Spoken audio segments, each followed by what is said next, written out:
The WNBA draft ratings are officially in, and boy, oh boy, do we have...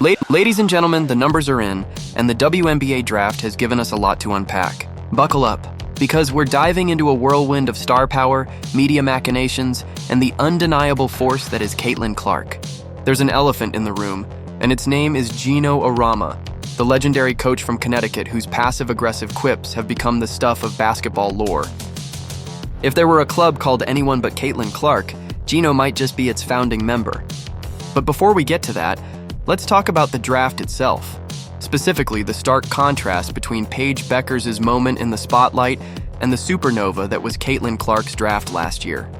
Few months, the mainstream media, they have tried to convince us that Paige Bueckers is a draw.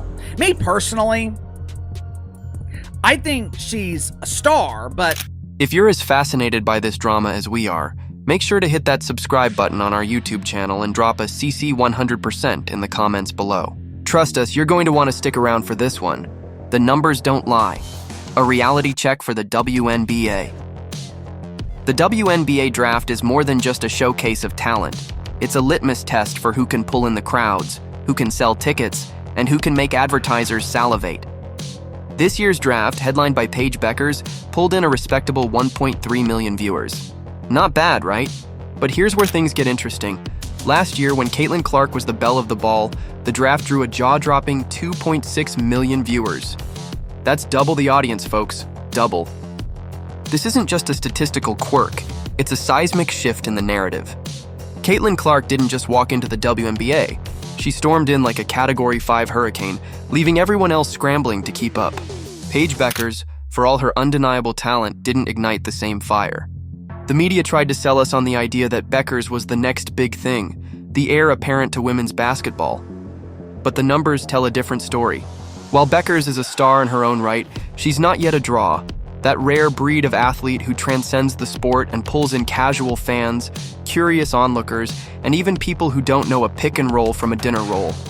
A lot of stars, but there's only a handful of draws. There's only a handful of people over the past 40 or 50 years who had the impact, the drawing power.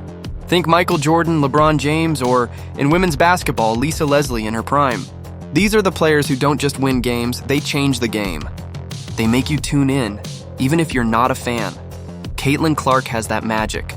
Her draft was a cultural moment, a spectacle that had people glued to their screens. Bueckers? She's got the skills, the pedigree, and the championship ring, but the mainstream hasn't fully bought in. At least not yet. Geno Auriemma, the passive-aggressive patriarch. Let's talk about Geno Auriemma, the Connecticut coaching legend who's been a fixture in women's basketball for decades. Auriemma's resume is impeccable. Multiple championships, a dynasty that's the envy of college sports, and a knack for turning talented players into household names.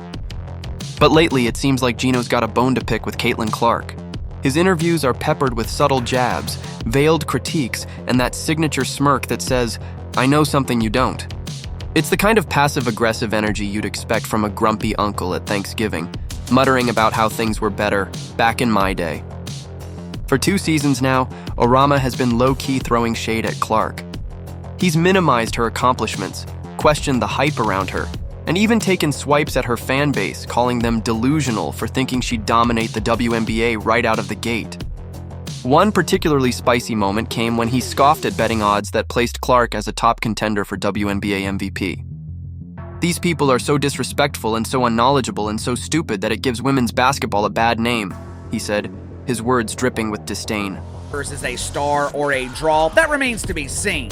Judging by the ratings for the Dump Diver draft the other night, Paige Bueckers is not a mainstream draw yet. Now let's be clear. Auriemma's not wrong to point out that the WNBA is a different beast from college ball. The pros are a grind, and even the brightest stars need time to adjust. But his relentless focus on Clark feels personal, like he's trying to protect the Connecticut brand at all costs. His prized pupil, Paige Bueckers, was supposed to be the one stealing headlines, but Clark's meteoric rise has thrown a wrench in that plan. And it's not just Auriemma. The entire Connecticut PR machine seems to be working overtime to keep Bueckers in the spotlight, even as the numbers tell a different story. the media's manufactured hype machine.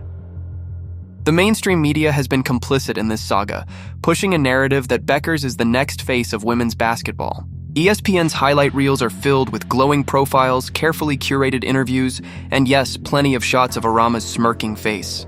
It's a full-court press to convince us that Bueckers is the second coming of Diana Taurasi or Maya Moore. But the public isn't buying it, at least not to the tune of 2.6 million viewers.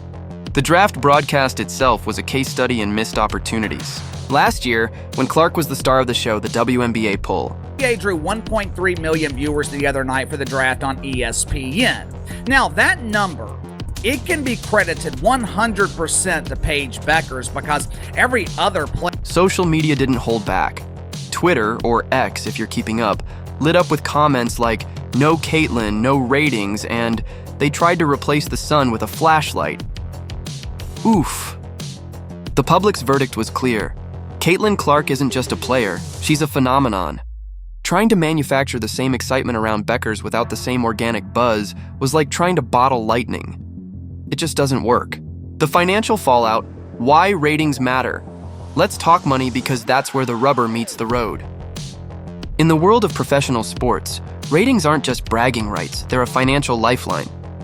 High viewership numbers translate to lucrative ad deals, sponsorships, and TV contracts. A 49% drop in viewership from last year's draft to this year's isn't just a statistic, it's a crisis. It's a tense Zoom call at ESPN headquarters, a boardroom meltdown, and a serious problem for anyone banking on the WNBA's growth. Last year, the draft peaked at 3.09 million viewers, a 307% increase from the previous high in 2004. This year, the peak was 1.46 million.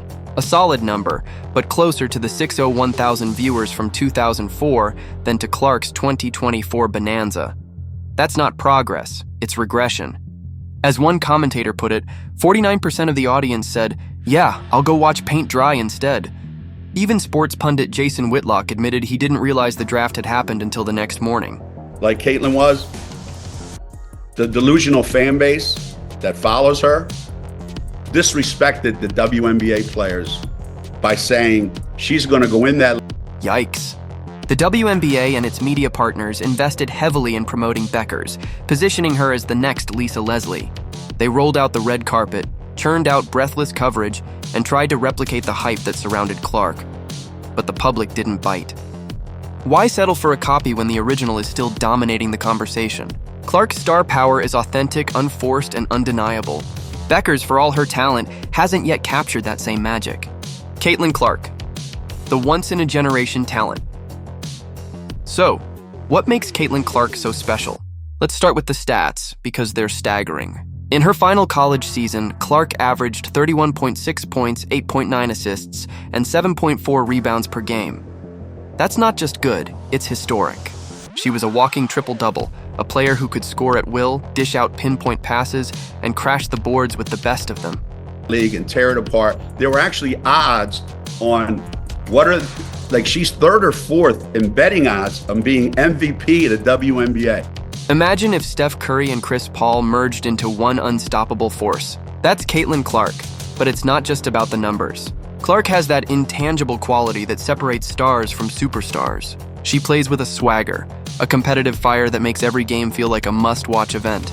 She doesn't just break records, she obliterates them. In her final college season, she dismantled a scoring record that had stood for 50 years, making deep threes look as effortless as a layup. That's not just impressive, it's legendary. Contrast that with Paige Bueckers, who posted a solid but less eye-popping 21.9 points, 3.8 assists, and 5.2 rebounds per game. Bueckers is a phenomenal player, no question. She's got the skills, the smarts, and the championship pedigree. But Clark's multifaceted dominance is on another level. It's like one player is playing chess, while the other is rewriting the rules of the game. The media double standard, here's where things get frustrating. The media's treatment of Clark versus Bueckers is a masterclass in double standards. Clark's every move is scrutinized. Her facial expressions, her defensive rotations, even her competitive spirit are dissected like she's on trial. These people are so disrespectful and so unknowledgeable and so stupid that it gives women's basketball a bad name.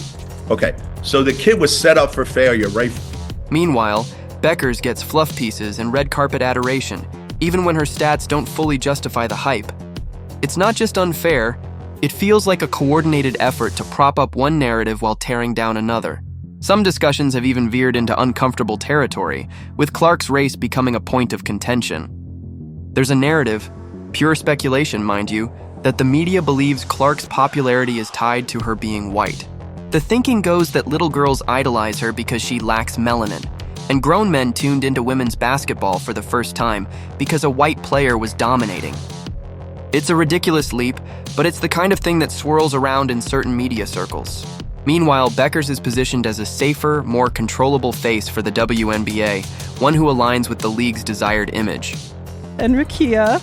And we are holding it down right now. Oh, sorry. Go ahead. My bad. It's okay. Sorry. What? Go ahead, say your name. Cheyenne Zellers. So sorry. That is embarrassing. This isn't just about basketball, it's about power and control. Clark's rise was organic, driven by her talent and charisma. She didn't need the media to anoint her. The fans did that themselves. Bueckers, on the other hand, has been embraced by the media with open arms, perhaps because she's seen as a loyal soldier in the Connecticut dynasty. The WNBA seems to be hedging its bets, banking on Bueckers to carry the torch into a future it can manage more comfortably. But in doing so, it risks alienating the very fans who made Clark a household name. The cultural impact of Caitlyn Clark. Let's zoom out for a moment and talk about what Kate...